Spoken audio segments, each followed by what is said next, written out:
क्या आपने भी कभी सोचा है कि वो मेरे ही एज का है और उससे इतना अच्छा ड्राइंग बन जाता है, लेकिन जब मैं ड्राइंग करता हूँ तो कुछ और ही बन जाते हैं। जैसे कि पहले ड्राइंग क्लास में मैं जब अपने दोस्त को ड्राइंग दिखाने को बोलता था तो उसका ड्राइंग कुछ इस तरह दिखता था और मेरा ड्राइंग दिखता था कुछ इस तरह।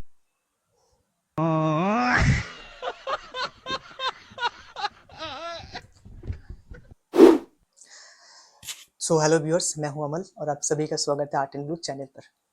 क्या आपके साथ भी ऐसा हुआ करता था या फिर आपके साथ अभी भी ऐसा होता है? अगर आपके साथ ऐसा नहीं भी होता है या भी होता था, लेकिन आपने कभी ना कभी सोचा है कि वो इतना अच्छा ड्राइंग कैसे बना लेते हैं? अगर आपकी भी ऐसी इच्छा है कि मैं भी अच्छा ड्राइंग बनाऊं, तो फिक्र करने की कोई बात नहीं। आपने भी सुना होगा कि अरे वो लड़का या लड़की तो गॉड गिफ्टेड है, इसलिए इतना अच्छा ड्राइंग बना लेता है या फिर बना लेती है। तो मैं आपको बोलना चाहता हूँ कि ऐसा बिल्कुल नहीं होता। हाँ, बट कुछ केसेस में ये जो गॉड गिफ्टेड वाली बात है, ये कुछ केसेस में होता भी, लेकिन उनकी जो परसेंटेज है वो 2-3% से ज़्यादा नहीं है। बाकी जो 95 to 97% है, उनके केस में ऐसा बिल्कुल नहीं होता, क्योंकि हर बच्चे या हर इंसान की सोचने समझने की शक्ति अलग होती है। फॉर एग्जाम्पल, एक बच्चा जो चीज़ों को जल्दी समझ जाता है और दूसरी तरफ एक बच्चा जो चीज़ों को कम समझता हो। तो जो बच्चा कम समझता हो उसकी तुलना में जो बच्चा जल्दी चीज़ों को समझता हो, उसकी ग्रोथ ऑब्वियसली ज़्यादा पहली होगी और ज़्यादा अच्छी होगी। एक कॉमन और सिंपल सी बात है। तो यही सेम चीज़ हमारे ड्राइंग में भी होता ही है।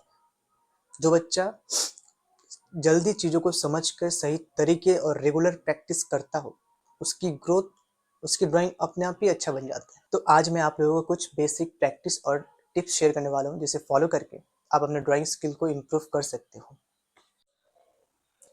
तो नंबर 1 इज़ लाइन ड्राइंग। अब लाइन ड्राइंग को आप कैसे और किस तरह क्या क्या चीज़ करेंगे लाइन ड्राइंग में, वो मैं अभी आपको दिखाने वाला हूँ। तो सबसे पहले लाइन ड्राइंग में हम प्रैक्टिस करेंगे हॉरिजॉन्टल लाइन की। आपको ऐसे ऐसे 1 2 3 ऐसे करके 50 टाइम्स हॉरिजॉन्टल लाइन ऐसे प्रैक्टिस करनी है। तो सेम इसी तरह हम वर्टिकल लाइन में प्रैक्टिस करेंगे। 1 2 3, ये भी 50 टाइम्स। फिर हम करेंगे सर्कल, जैसे 1 2 3। सर्कल को आप ऐसे प्रैक्टिस मत कीजिए, जैसे 1 2 ऐसे नहीं। आपको कैसे करना है, ये पूरा सर्कल एक बार बनाने के बाद आपको पेंसिल को उठाना है। मतलब एक सर्कल बनाने के बाद जैसे हमने बनाया, सेम वही चीज़ हमें 50 टाइम्स रिपीट करना है। ओके। और ये करने के बाद आपको, जैसे मैंने ये जो हॉरिजॉन्टल लाइन है, इसको मैंने इस डायरेक्शन में किया, तो सेम आपको चीज़ इसका ऑपोजिट डायरेक्शन में भी करना है और सेम आपको 50 टाइम्स ही करना है। तो टोटल हमको हर एक चीज़ 100 टाइम पे करनी है। जैसे ये वर्टिकल इस डायरेक्शन में हो गया, तो सेम इसको हम ऊपर भी डायरेक्शन में करेंगे ऐसे, सब 50-50।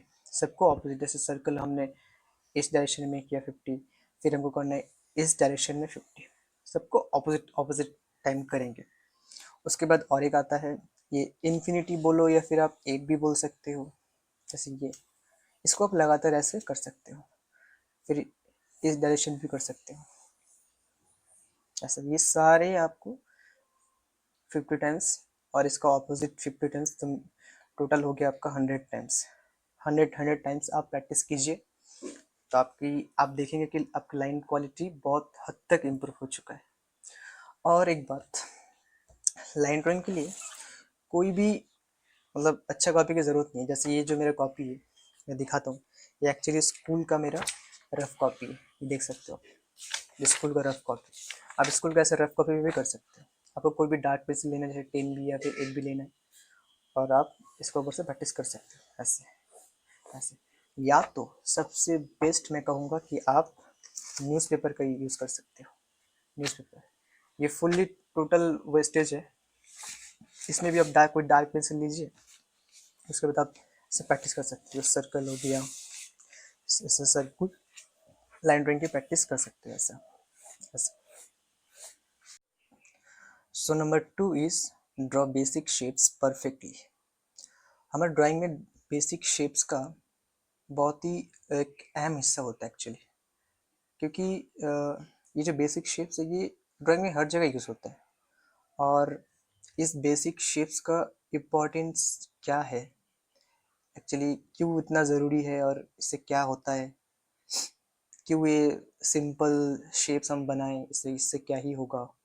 तो जो ये सारे पॉइंट्स या फिर ये सारे डाउट्स मैं जो नेक्स्ट मेरा थर्ड पॉइंट है, थर्ड पॉइंट जो होने वाला है, उस पॉइंट को देखने से आप समझ जाएंगे कि एक्चुअली बेसिक शेप्स का प्रैक्टिस करना और परफेक्टली बनाना क्यों हमारे लिए इतना इम्पोर्टेंट है।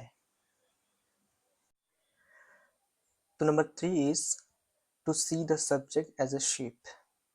जैसे कि मैंने कहा था नंबर 2 में कि बेसिक शेप्स का परफेक्टली बनाना क्यों इम्पोर्टेंट है, तो वही सेम चीज़ मैं भी यहाँ बताने वाला हूँ। देखिए, जैसे मैंने ये एक बॉटल बनाई, तो जब मैं इसको स्टडी करूँगा तो पहले मैं इसका शेप को समझूंगा कि ये कैसा शेप में है। जैसे मैंने, आप देख सकते हो, मैंने इसका पहले बेसिक शेप को समझा, फिर मैंने इसका बेसिक शेप को ड्रॉ किया। यहाँ पे देख सकते हो, यह है इसका बेसिक शेप। अब जब मैं इसको करेक्शन करूँगा, फिर जब मैं अपने रेफरेंसेस को मैच करूँगा, तो कितना कितनी हद तक मैं उसको, उसकी परफेक्शन, उसकी लाइन्स एंगल्स को अचीव कर पाया, वो मैं देख पाऊँगा। अगर मैं इसको डायरेक्टली बनाता तो या तो या ये जो बॉटल है ये या तो छोटा बन जाता या मोटा बन जाता। तो वही इसी चीज़ को सुधारने के लिए हम पहले बेसिक शेप को बनाते हैं, ताकि जब भी हम उसको, उसकी एक्चुअल शेप या फिर एक्चुअल बॉटल जब बनाए, उसको एक्चुअल जैसे शेप है हर चीज़ की, तो वो परफेक्टली बने। अगर हम डायरेक्ट बनाएंगे तो वो एक्चुअली या तो छोटा बन जाएगा, तो थोड़ा मोटा बन जाएगा, थोड़ा टेढ़ा हो जाएगा। तो वो चीज़ हम डायरेक्ट में होता है, और हम बार बार इरेज करते हैं, बार बार ड्रॉ करते हैं, फिर भी नहीं हो पाता है। तो यही से इसी चीज़ के लिए हमको पहले जो बेसिक शेप है वो बनाना बहुत ही इम्पोर्टेंट है। जैसे देख सकते हो, जैसे मैं अब इसको फाइनल, मैंने इसका शेप को बना के मैंने इसको फाइनल शेप बनाया।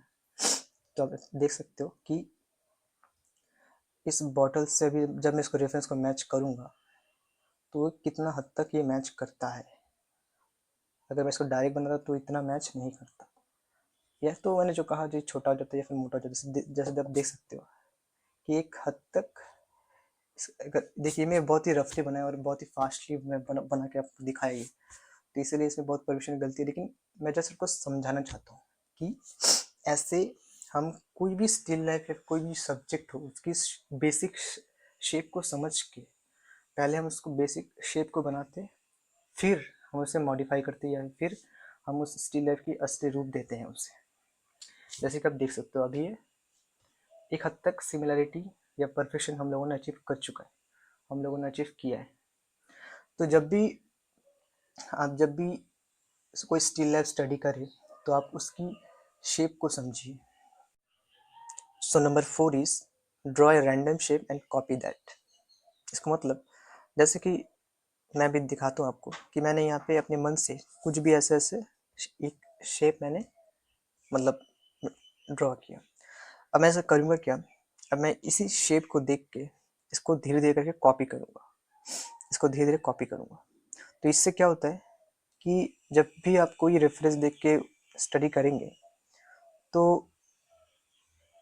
मतलब आपको उतना परेशानी फेस नहीं करना पड़ेगा, क्योंकि आप पहले से ही इस उस जो कॉपी है, क्योंकि जब भी आप कोई स्टडी करेंगे स्टिल लाइफ या फिर जो भी पोर्ट्रेट वगैरह जो भी हो, तो वहाँ पे ऐसा नहीं कि वहाँ पे सब कुछ सिंपल ही मिले आपको। वहाँ पे आपको ना जाने कौन कौन सा शेप दिखने को मिलेगा, है ना, कौन से शेप, लाइंस, एंगल, उसका कुछ भी हो सकता है।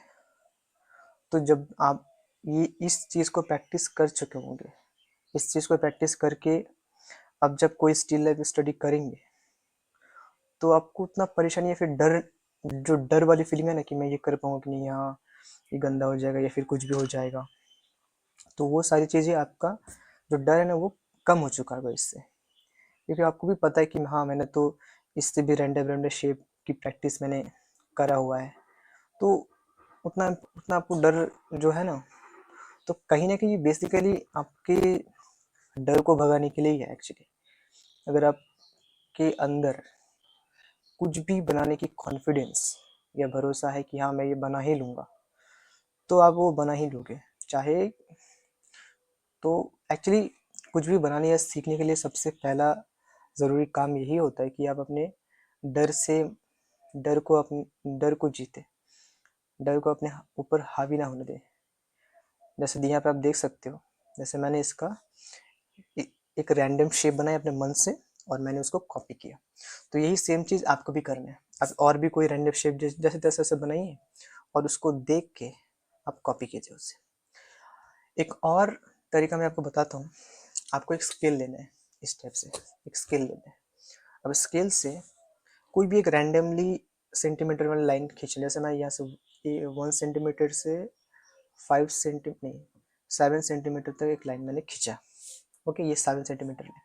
तो सेम इसको देख के आपको इमेजिनेशन से एक लाइन खींचना है जो लंबाई में सेम 7 सेंटीमीटर ही होना चाहिए। ये भी आपको बहुत ही ज़्यादा हेल्प करने वाला है। अगर इस प्रैक्टिस को भी आपने अगर डेली प्रैक्टिस में ऐड कर लिया ना, तो आपकी इम्प्रूवमेंट बहुत ही जल्दी फास्ट होने वाला है। जैसे मैंने यहाँ पे एक लाइन बनाई इसको देख के। अब मैं ये 7 सेंटीमीटर वाला लाइन है, तो इसको देख के जो मैंने ये बनाई, मैं इसको भी मेजरमेंट करूँगा कि हाँ ये कितना सही बना है। तो आप देख सकते हो कि थोड़ा सा मैंने ज़्यादा है, मतलब यहाँ तक मैंने इसको ये ज़्यादा लंबाई बना दी थोड़ा सा। तो अब मैं जब इसको मेजरमेंट करूँगा, मैच करूँगा, तो देख सकते हो ये 7 सेंटीमीटर बन चुका है। अब देख सकते हो ये 7 सेंटीमीटर, ये दिख रहा है 7 सेंटीमीटर।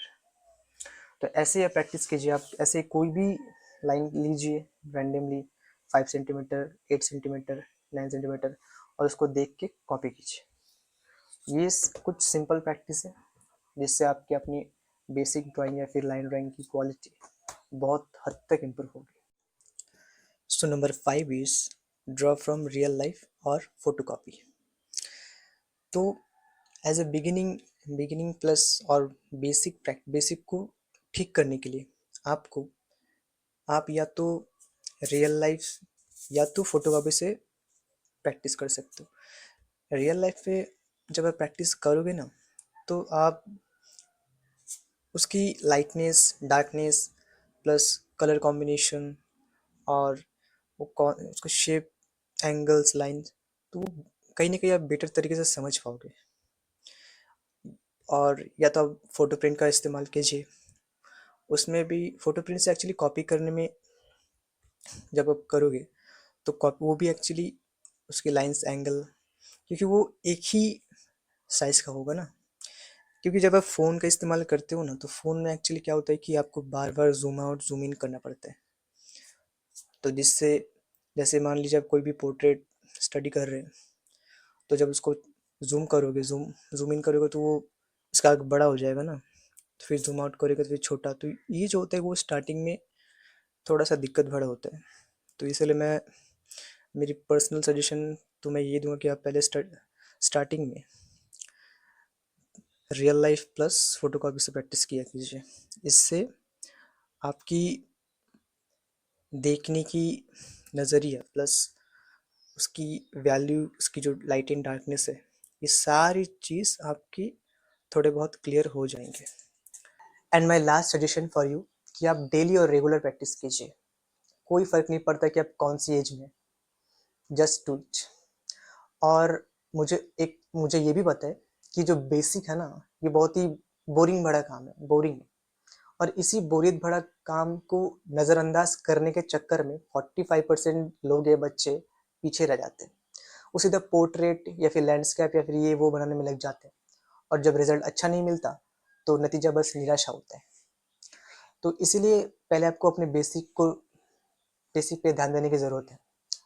और जिस दिन आपने अपने बेसिक फंडे को क्लियर कर लिया ना, तो उस दिन आप कोई भी ड्राइंग को बहुत ही आसानी से बना पाओगे।